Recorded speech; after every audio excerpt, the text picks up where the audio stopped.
assassinated for, I think, the same reason the 14th Amendment was trying to get through really early in that, right? Mm-hmm.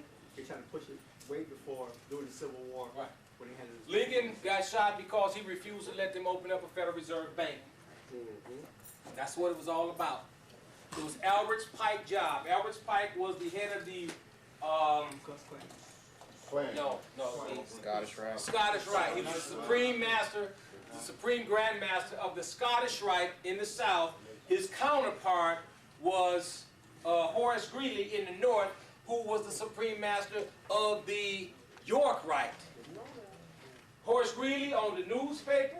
Albert Pike owned the newspaper. You have to control media, because what does media control? Propaganda. Propaganda controls what? Opinions. It's always about controlling the media. Horace Greeley is the one who changed it from a Whig party to a Republican party. He's the one who went to Congress and said, from this day forward, we will no longer be called the redneck or the red man, but the what?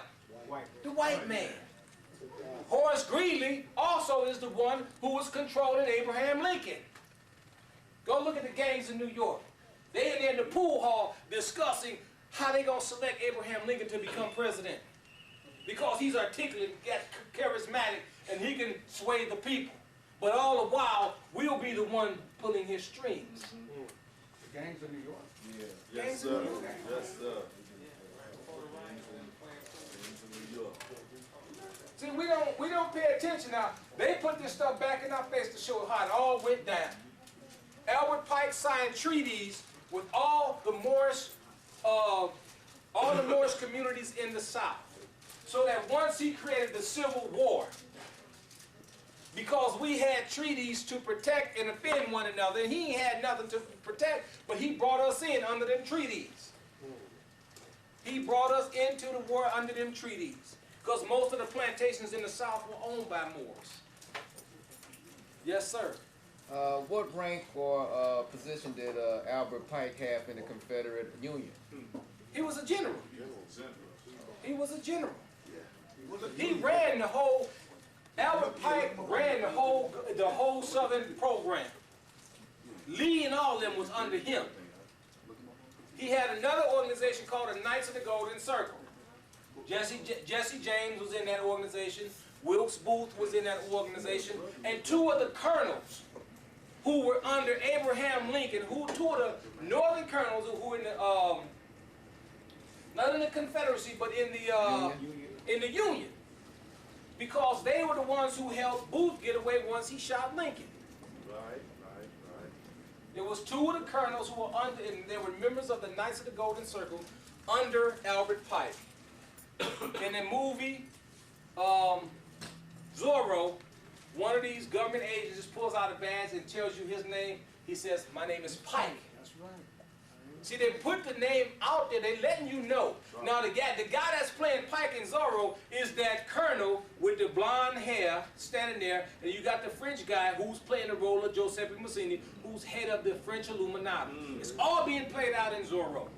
And then the Catholic priest reads out of the ancient book about the remnant seed who's going to rise up in the West, who's the reason why the Illuminati has to control America, to keep the remnant seed from rising up. Who the hell do you think the remnant seed is? Me, you, That's all we're here. That's all we're here for 1,000 years before there was a white man, red man, green man, or any other man. J. Edgar Hoover says the same thing. I try to tell you, we just don't listen. That 14th Amendment is something we should know verbatim, because when we step up in here and they classify us as a 14th Amendment citizen, the first thing that should come out of our mouth is that the 14th Amendment was never ratified. Philip versus State, Diet versus Turner, two Supreme Court cases. Could you repeat those, Lord?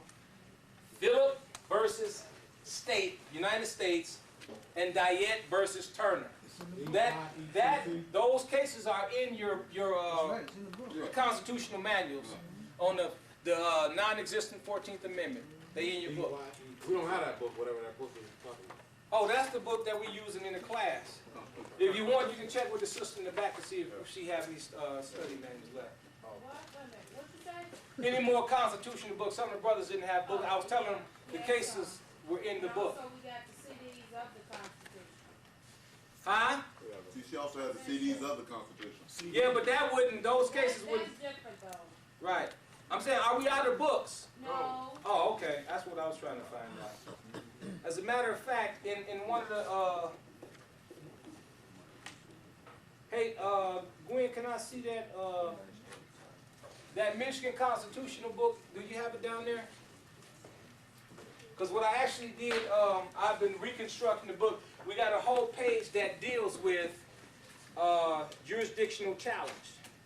Just like 7 major points that'll give them food for thought when you actually challenging. And I don't mean to jump the gun, but sometimes it's necessary. Do you? Or you do? I think it's in there.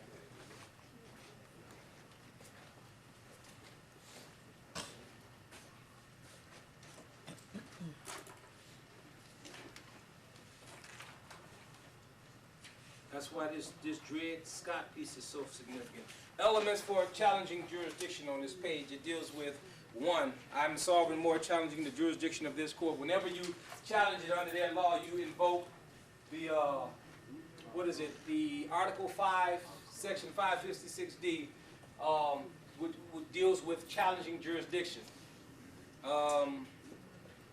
Point 2, Bouvier Law Dictionary says that all natives are not citizens of the United States. Descendants of Aborigines and those of African origin are not entitled to the rights of a citizen. These are points one would argue in court to prove that he's not subject to the court's jurisdiction because he's not a citizen.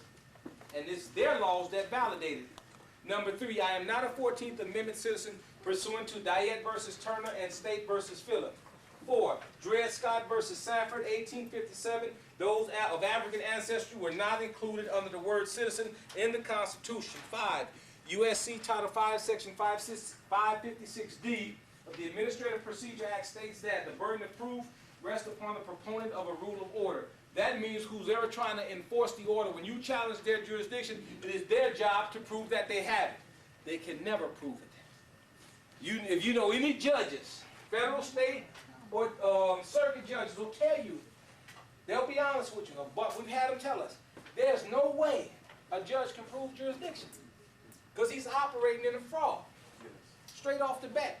And all of this, when I was in federal court challenging their jurisdiction, the judge asked me a question. He said, are you trying to tell me no black man or woman in this country is a citizen? I said, no, I'm not trying to tell you. I'm only quoting your laws. I didn't write this. These ain't mine, these are yours. So I'm not trying to tell you, I'm merely trying to quote to you what your laws are saying about my status. And he agreed. He told the state attorney, you ain't got nothing coming here. Administrative agencies must prove jurisdiction on the record. Hagen versus Levine. If an administrative agency can't prove jurisdiction, it must dismiss. Louisville versus Motley. Federal Rule Civil Procedure 12B6A. Motion to dismiss for failure or lack of jurisdiction. If you ain't got jurisdiction, you can't try me. If you don't have jurisdiction, there can be no case tried. And that's why it's important to understand this 14th Amendment. Because the 14th Amendment got you into the fiction, guess what? It can get you out. It's always a double-edged sword. That which can free you can make you a slave. That which can make you a slave can also free you.